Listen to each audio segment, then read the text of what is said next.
Hello everyone, welcome to my channel. Happy New Year to all of you. Today, my video will be addressed to people who are just getting into the workforce, looking for a job after university. So maybe you're a student, you're a new grad, and you want to get into an industry of your interest. So this video is for you because I will be talking about common mistakes that people are making at the job interview, especially when they do not have a relevant job experience. It doesn't have to be medical device industry, even though I will be using medical sales as an example because I work in that industry. But I hope this video will be helpful for you. And first of all, let me tell you why I'm telling you this. Because I was like you some time ago when I was graduating from university and looking for a job, and I was entering the industry where I didn't really have a direct work experience, and yet all the job descriptions I was getting when I was looking for a job, they all required 3 to 5 years of experience. 3 to 5 years of experience. But what if you are just a student? What if you simply do not have those 3 to 5 years of experience? What should you do? So I'll share my experience when I was a student and I was a new grad and how I found the job. And second is that for the last 4 years, I've been hiring people for entry positions in my company. And I interviewed many students and new grads, and I will share the common mistakes that they make, which prevent them from getting the job. So if you are interested to learn more, please keep watching this video. Don't forget to subscribe to my channel, like my videos, leave me comments and questions below the video. I'll be happy to reply to them. And without further ado, let's begin. When you are fresh out of school and when you're looking for a job, unfortunately, rarely you have leverage to use any of your previous experiences towards the specific role or specific position. And that's okay. I know, again, as I mentioned before, many postings, even for entry positions, they will have that little note that 3 to 5 years experience is an asset. And when you look at them, you get frustrated, don't you? And I've been there, I know. But let's say we choose the scenario that you apply to this position that you're interested in and you scored the interview, but you do not have those 2, 3, 5 years experience in a related area. What should you do now? Well, my suggestion would be to go to the interview as confident as possible in your own abilities and to sell yourself on the point of fast learning and that you can adapt to different working conditions very quickly. Because I think those two qualities are very important for multiple industries, not just medical device industry. And you can tell the hiring person that you are eager to learn. You have to have a really good reason why you want to work in this specific industry. Because sometimes the answers when I ask people, why do you want to get the job in sales, medical sales? The answers say, oh, I think it's cool. It's a wrong answer, obviously. Have a specific reason why you want to be in this industry, and try to stay away from the answers that, oh, I can get paid well or something like that, because you do not have that leverage yet. When you're a student, you're a new grad, you don't have leverage to talk about this type of I want to have more money, or obviously you do, everyone wants to make money, but at this point, if you're trying to enter the industry, you need to sell yourself as a fast learner, someone who can quickly grasp on difficult ideas, someone who can work hard, someone who can go over and above certain things in order to achieve the goal. So try to sell and send that message across during the interview. Let's use a specific scenario.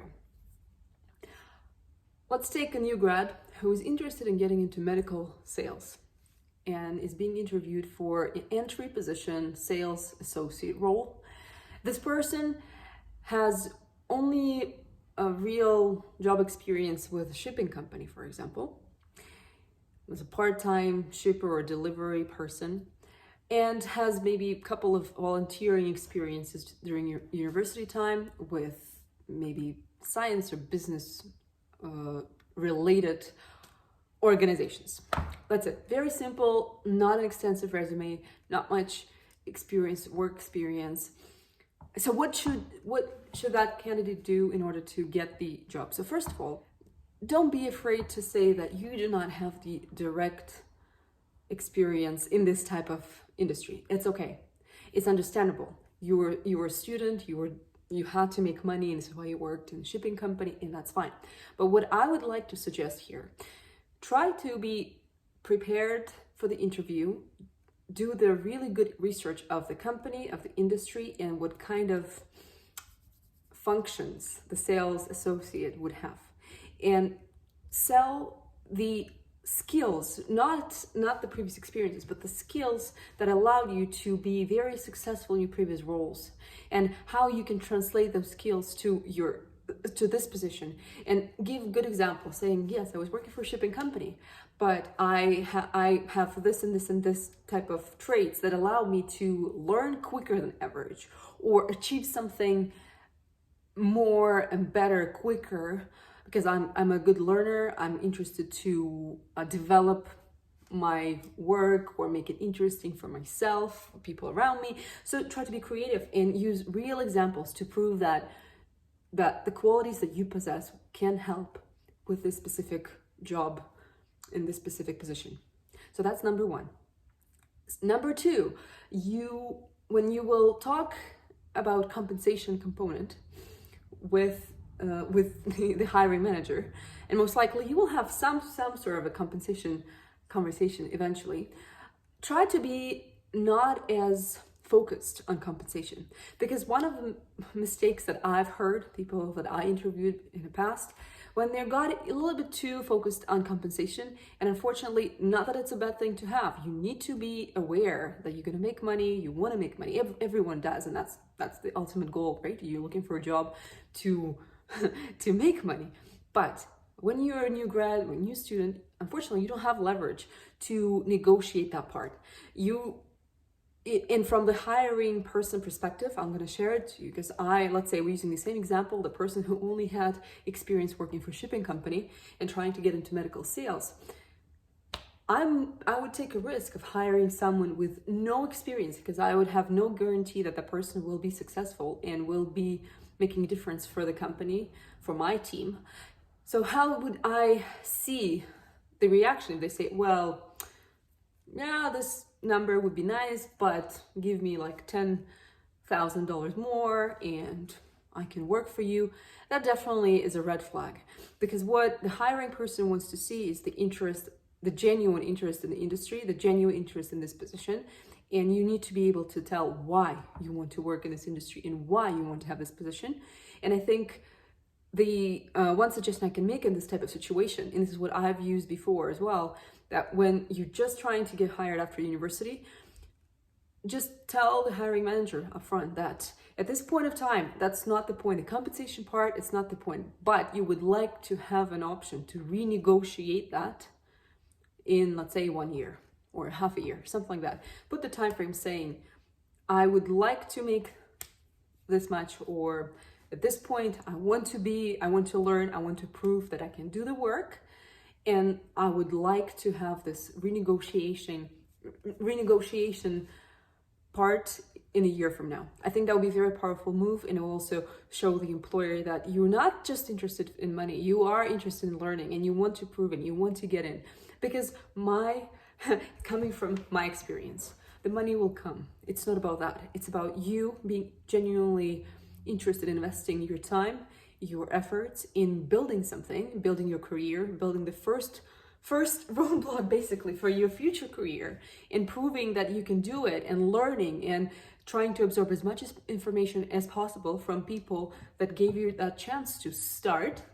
And then it will all come together, and then you will have that leverage of saying, yes, I do have experience of doing this and this and this. I've worked in the industry, and I would like to be compensated accordingly, according to the standard of the industry.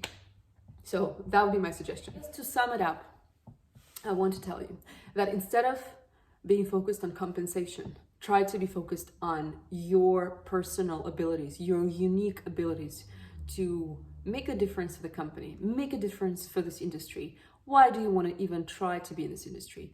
Do the research and lead that conversation with your interviewer towards your skills that you can transfer from your previous experiences to this.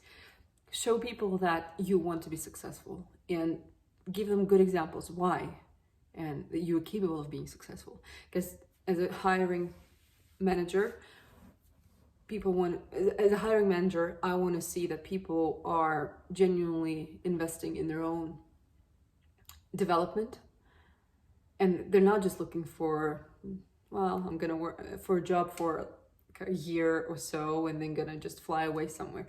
You want to show that you are committed, and you want to stay, and you want to learn, and you want to make the difference.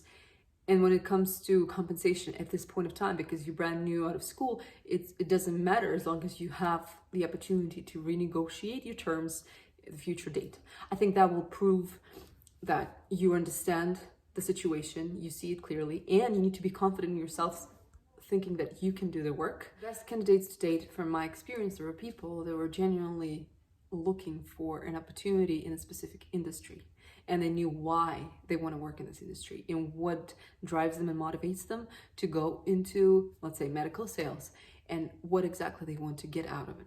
So be genuine, know why you want to be there, be confident in your own abilities despite the lack of experience, but be humble when it comes to certain questions, especially compensation, because when you push too hard, too far, it doesn't look good on you, because you do not have that leverage yet, but you will. I promise you will. But the first step is to get the first job.